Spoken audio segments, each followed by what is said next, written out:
இயேசு கிறிஸ்துவின் நாமத்தினாலே எங்கள் நிறைந்தவர்களின் சார்பாக வாழ்த்துக்களை தெரிவித்துக் கொள்கிறேன். இந்த காலவெளியில் கூட வேத வசனத்திலிருந்து சில விஷயங்களை நாம் தியானிக்கலாம். இன்றைக்கு எடுத்துக்கொண்ட வசனம் சங்கீதம் 50 அதிகாரம் 12 வசனத்தை நாம் தியானிக்கலாம்.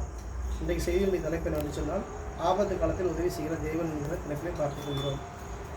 இந்த உலகத்தில் வாழ்ந்து இருக்கிற மனிதர்கள் இத்தனை விதமான ஆபத்துகளை சிக்கியிருக்கும் பொழுது அநேக மனுஷர்களும் மனிதர்களும் நினைச்சாங்க அவங்களுக்கு உதவி செய்வாங்க, ஆபத்துகளும் துணையாக இருப்பாங்க. சில நேரங்களில் உதவி செய்வாங்க, சில நேரங்களில் உதவி செய்யாமல் போவாங்க. ஆனால் எந்த நேரமும் உதவி செய்யக்கூடிய ஒரு நபர் சொல்லி பார்க்கும்போது அது ஆண்டவராக இயேசு கிறிஸ்துவால் தான் முடியும். அப்போ அப்படிப்பட்ட அந்த ஆண்டவராக இயேசு கிறிஸ்துவை நம்ம என்ன செய்ய போகிறோம், எடுத்துக்காட்டாக அவர் என்னென்ன உதவி செய்தார், யாருக்கு ஆபத்தில் உதவினார் சொல்லி பார்க்க போகிறோம். செய்தியோட அந்த தலைப்பு என்னன்னு சொன்னால், ஆபத்து காலத்தில் உதவுகிற தேவன் என்கிற தலைவரை பார்க்குறோம். ஆதாரமாக எடுத்துக்கொண்ட வசனம் சங்கீதம் 50:15 பார்க்குறோம். அந்த வசனம் என்ன போட்டுருக்கு அப்படின்னா, ஆபத்து காலத்தில் என்னை நோக்கி கூப்பிடு, அப்பொழுது நான் உனக்கு மறுதல் கொடுத்து உன்னை விடுவிப்பேன், நீ என்னை மையப்படுத்துவான்னு போட்டுருக்கு. சரி, ஆண்டவர் ஆபத்து காலத்தில் யாருக்கு உதவி செய்தார் என்பதை நம்ம ஆசைப்படுறோம் பார்க்க போகிறோம். ஒரு முறை ஆண்டவராக இயேசு கிறிஸ்து என்ன செய்கிறாரு, அவர் கடல் மேல் நடந்து கொண்டு போயிருக்கும்போது சீசர்கள் என்ன செய்கிறாங்க, படகுல போகிறாங்க. பெரிய ஒரு புயல் அடிக்குது, காற்று அடிக்குது, எல்லாரும் என்ன செய்கிறாங்க, பயந்துட்டு இருக்காங்க, மூழ்கி போகக்கூடிய ஒரு சூழல் வருது. அப்போ அந்த ஒரு சூழலில் பேதுரு என்கிற ஒரு மனிதர் என்ன செய்கிறாரு, நானும் வாரேன் கடலில், எனக்கு நடக்க உதவி செய்யுங்க அப்படின்னு சொல்லி கேட்குறாரு. அப்போ வாங்குறாரு. அப்போ வா அப்படின்னு சொல்லி சொன்ன உடனே அவங்க நடக்க அடிச்சுறாங்க, பழகிறாங்க. அவங்க நடந்து உடனே அவங்க அந்த பலமாக இருக்கக்கூடிய அந்த காற்றையும் அந்த கடலையும் பார்த்து அப்படியே முங்கி போகிறாங்க. ஒரு ஆபத்தில் அவங்க சிக்கிறாங்க. அப்போ கடவுள் என்ன செய்கிறாரு, கையை நீட்டி தூக்கிட்டு என்ன செய்கிறாரு, அவரை காப்பாற்றுறாரு.